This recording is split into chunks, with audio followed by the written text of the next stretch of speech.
మేడారం సమ్మక్క జాతర 2 నెలల సమయం ఉన్న తరుణంలో మేడారం జాతర ప్రదేశం భక్తులతో నిండిపోయింది. వరుసగా శని, ఆదివారాలు క్రిస్మస్ సెలవుల దినాలు కావడంతో భక్తులు మేడారంకి పోటెత్తారు.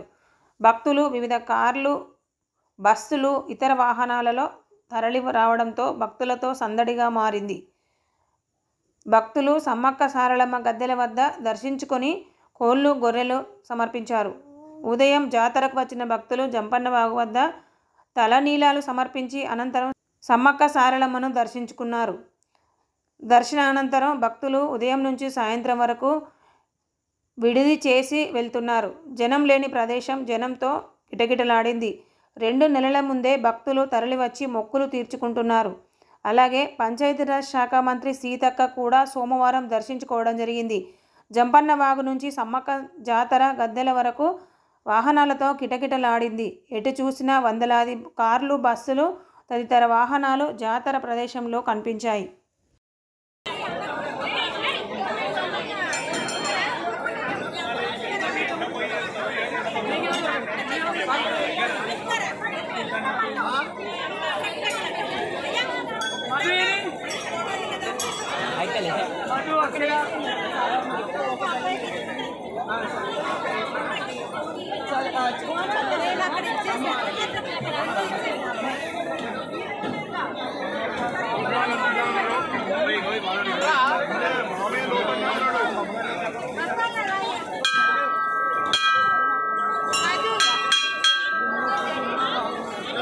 మమ్మీదిరా